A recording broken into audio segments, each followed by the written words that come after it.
안녕하십니까. 월간조선 박희석입니다. 안녕하십니까. 월간조선의 최우석 기자입니다. 이번 시간에는 총선을 앞두고 정계 복귀를 선언한, 정치 복귀를 선언한 안철수 전 국민의당 대표에 대해서 박희석 기자를 모시고 이야기를 듣도록 하겠습니다. 박 기자가 이번에 안철수 대표가 돌아와서 국내 언론과 한 인터뷰 내용을 조목조목 한번 분석해 보겠다 이렇게 말씀하셨어요.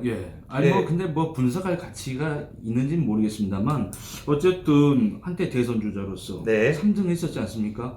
또 그 이전에는 일종의 신드롬의 주인공. 그렇죠. 안풍의 주인공이었죠. 아주 그냥 돌풍을 일으켰던 사람인데 지금 와서는 좀 그 정치적 비중이 아주 쪼그라들긴 했지만은 어쨌든 외국에 나가 있다가 정계 복귀를 선언한 만큼 이 사람의 일성이 무엇인가 관심이 갈 수밖에 없는데 근데 그 내용 보니까 상당히 속빈 강정이다. 그 정도로 표현을 하셨어요. 그래서 한번 그거 내용을 한번 살펴보고 싶다 그런 생각이 들었습니다. 그러니까 예를 들어서 바른미래당의 실패는 자기 책임이다라고 얘기한 거에 대해서 지적하신다고 했어요. 뭐가 예를 들어서 바른미래당 같은 경우에는 바른정당과 국민의당이 합친 거 아닙니까? 그렇죠. 지방선거를 앞두고. 근데 지방선거를 앞두고 이 두 당이 왜 합쳤어야 됩니까? 이념과 정체성이 맞지 않고. 그러니까 뭐 개혁 보수니 무슨 합리적 중도니 이런 정체성 가지고 싸우면서 결국에는 그거 애매모호하게 그냥 넘어가고 난 다음에 합쳐진 다음에 뭐 지방선거 졌지 않습니까? 그렇죠. 참패라고도 그렇고 전멸했지 않습니까? 근데 이제 바른미래당이 그 태어나서는 그러니까 사실상 출범 이전부터 실패할 것이라고 누구나 다 얘기는 했는데 이제 와서 바른미래당의 실패는 내 책임이다. 맞습니다. 그러면 책임을 져야 될 거 아닙니까? 책임을 져야 되는데 다시 돌아온다는 거 아닙니까? 정계 복귀한다는 건데 뭘 하겠다는 건지 모르겠습니다. 그 보면 인터뷰 내용에서 안철수 전 대표가 다 기존에 나왔던 얘기만 했다. 새로운 얘기가 없다. 뭐 이런 지적도 있습니다. 아니 무슨 이게 돌림노래도 아니고 자꾸 같은 내용을 되풀이하는 겁니다. 그러면 그게 뭔가 정말 내용이 알차고 새롭고 혁신적이고 이러면 또 문제가 없는데 그런 것도 없습니다. 예를 들어서 지금 이제 우리 대한민국이 처한 현실에 대해서 얘기하는데 이렇게 얘기했습니다. 사람은 자기가 아는 만큼 볼 수 있다. 세상은 지금도 빛의 속도로 바뀌고 있다. 그거 누가 모릅니까? 세상이 빨리 변한다는 거 누가 모릅니까? 그것을 깨달았을 때는 이미 따라잡을 수 없을 정도로 뒤처진다. 대한민국은 그간 계속 과거에만 머물러 있었다. 미래 담론이 실종된 나라의 미래는 없다. 다 알고 있는 내용입니다. 혹시 이거 몰랐습니까? 그렇죠.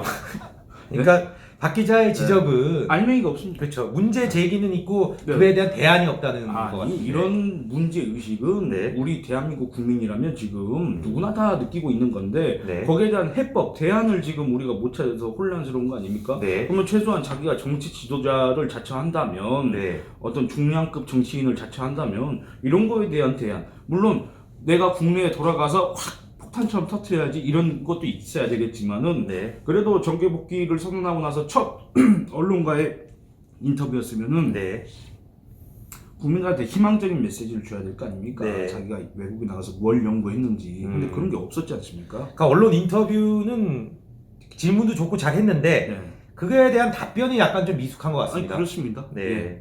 그 안철수 전 대표 지금까지 시도한 혁신의 사례가 뭔가라고 얘기했을 때 답을 했는데 그 답에 대해서도 안철수 씨는 그 전 대표요. 그러니까 전 대표니까 씨는 그 정계 입문하면서부터 계속 새 정치를 외쳤지 않습니까? 근데 혹시 새 정치가 뭔지 아십니까? 사실 아는데 근데 너무 이제 포괄적이니까. 낡은 정치를 부정하는 모든 게 새 정치죠. 근데 이 안철수 씨 본인도 잘 모를 것 같은데 새 정치가 과연 뭘 뜻하는 건지.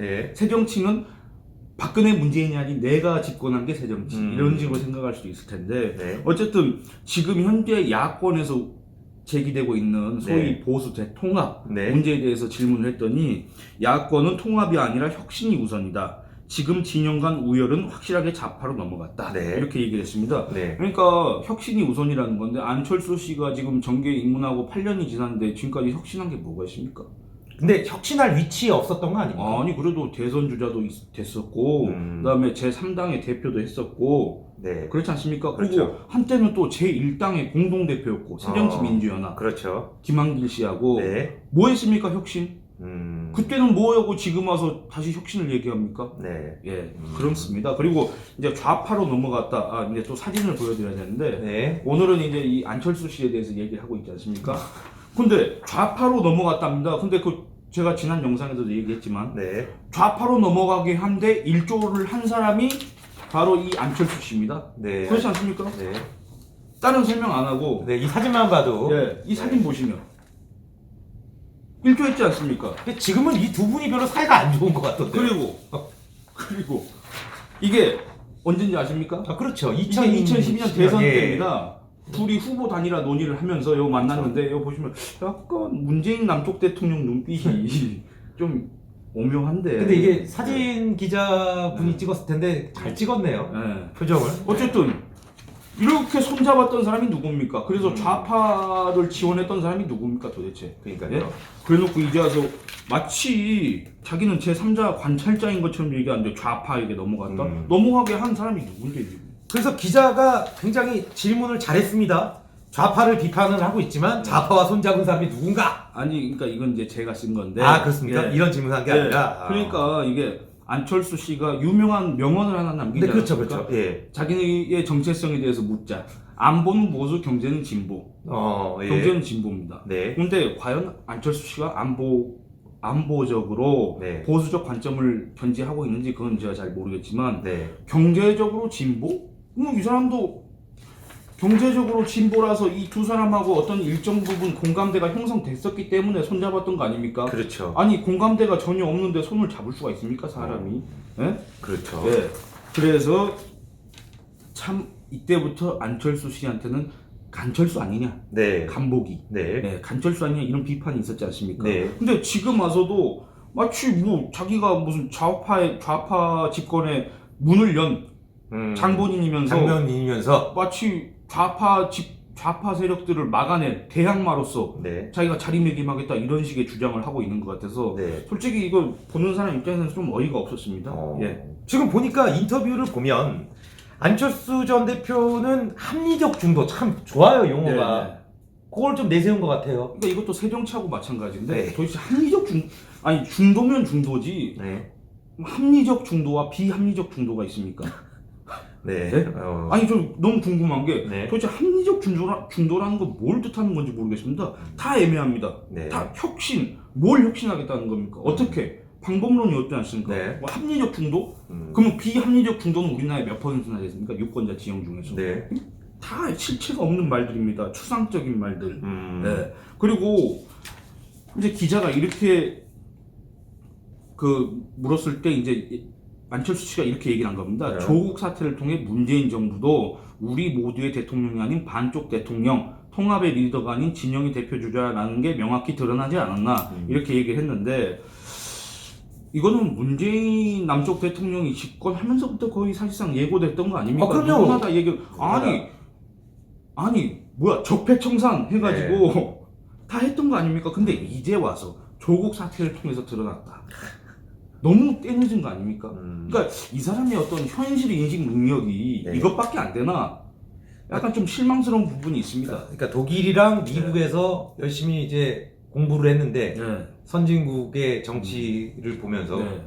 변한 게 없다. 아니 그리고 선진국 미국하고 뭐 독일 이런 거 정치 공부하면 안 됩니다. 우리하고는 정치적으로는 상당히 격차가 네. 있지 않습니까? 우리는 지금 거의 뭐 일각에선 전체주의로 네. 가는 거 아니냐 네. 이런 얘기를 하고 있는데 지금 독일하고 미국을 우리가 지금 참고해야 될 그런 배부른 때가 아닙니다. 우리가 지금.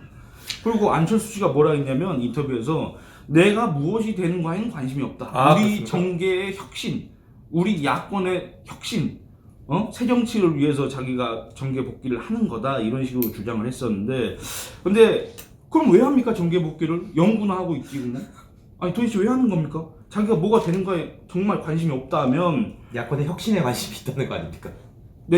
올해 4월 예. 총선에 나가면 안 되고, 아니 그렇지 않습니까? 희생하는 모습을 보여줘야지. 네. 뭐 대선 불출마 선언도 하고, 네. 네. 그렇지 그리고 혹시나 또 그거를 할 마음이 없다고 하더라도 네. 만약에 총선에 나가서 배지 한 번 더 달고 싶다고 하더라도 네. 국회에 들어갔을 때 백지신탁 꼭 해야 된다고 생각합니다. 어. 예전에 2013년 5월 달에 서울 노원병 네. 보궐선거를 통해서 네. 재선거였나?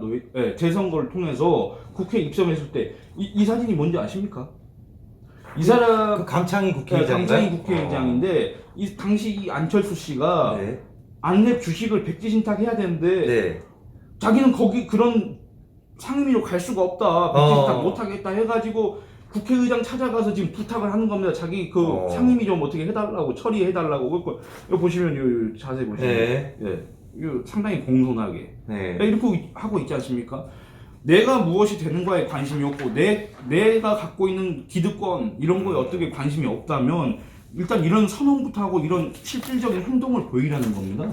왜 그런 얘기는 안 하고 말로만 하냐는 겁니다. 근데 백지신탁을 안 했나요? 국회의원 당시? 안 했습니다. 그 상임위 안 간 거죠, 그러니까? 예.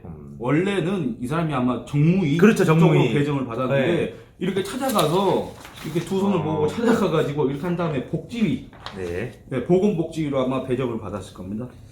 그 이제 경제는 진보라고 네. 말씀하셨잖아요. 네. 그런데 문재인 정부의 경제 정책을 네. 비판한 것 같습니다. 네. 뭡니까 이게? 아니, 문재인 정부는 진보 아닙니까? 아니 뭐 진보는 뭐 제가 잘 모르겠고 네. 문재인 정부의 경제 정책에 문제가 있다는 지적은 너무나 숱하게 제기돼서 네. 사실상 귀가 아플 지경입니다. 네. 근데 안철수 씨가 뭐라고 했냐면 세계 주요국이 성장하고 일자리가 늘어나는데 우리만 뒷걸음 치고 있다. 더 큰 문제는 미래 준비를 하지 않아 앞으로 나아질 전망이 없다는 점이다. 정부 주도로 신산업을 기획하고 이끌어가는 시대는 지났다. 누가 모릅니까 이것도? 이거 누가 모르는 사실이 있습니까? 다 압니다.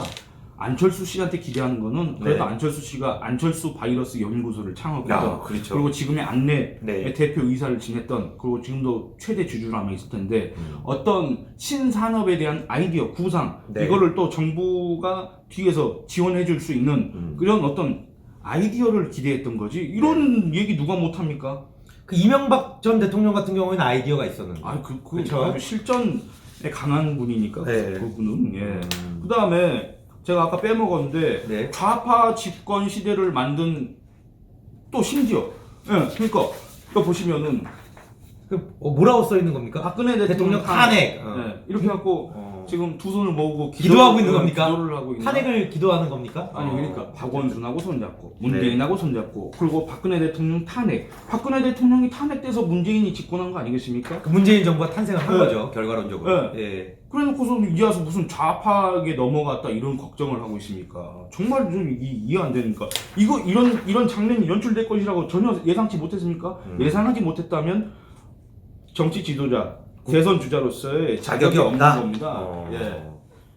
그리고 네. 안보에 대해서 한번 얘기하고 싶은데 네. 지금 북한 핵 문제는 갈수록 심각해지는 것 같다 이렇게 네, 질문하니까 질문했어요. 예. 북핵은 민족 문제를 넘어 지구촌 전체 누가 모릅니까? 지구촌 전체에 대한 위협이지. 그리고 강력한 한미 동맹 아래 주변국과 협력해야 한다.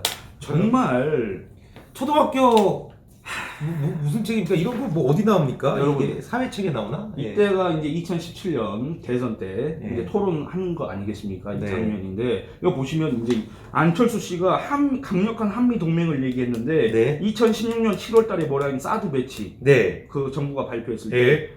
안 된다. 반대.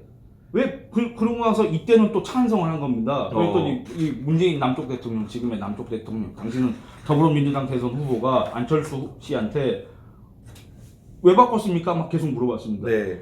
북한이 6차 핵실험을 했지 않습니까? 막 네. 이런 겁니다. 근데 그러면 6차 핵실험이면 6번을 북한이 했다는 그동안 그 이전에 5번을 했다는 그렇죠. 겁니다. 예. 그러면 북한은 이미 그 전부터 우리를 타격할 수 있는 미사일, 네. 그 다음에 거기에 핵탄두를 실을 수 있는 능력이 있었습니다. 네. 다만 미국을 위협할 수 있는 대륙간 탄도 미사일을 만들지 기술을 완성하지 못했을 뿐이지 네. 우리한테는 언제든지 맘만 먹으면 핵미사일을 쏠 수 있었던 상황이었는데 네. 5차 핵실험하고 6차 핵실험하고 달라진 게 있습니까? 그러니까, 이거는 예. 미국을 겨냥한 거지 미국한테 협박하려고 하는 거지 네. 사실 우리는 이미 북한의 핵 인질이 된 상태입니다. 네. 근데 북한이 6차 핵실험을 해서 상황이 바뀌었다고? 사드 배치하고 북한의 핵실험 뭔 상관이 있습니까? 근데 이런 사람이 안보는 보수, 이것도 말이 안 된다고 생각합니다. 근데 이제 여러분들, 그러니까 여러분이 아니라 이 유튜브 우리 방송을 체크하는 사람이 오해할까봐 얘기를 하는 건데, 박 기자가 문재인 대통령을 남측 대통령이라고 표현하는 이유가 있죠. 그래도 설명을 좀 해줘야 될 것 같아서. 아니 예. 문재인 대통령이 네, 본인이 평양에 가서 네. 2018년 9월달에 평양에 가가지고 네.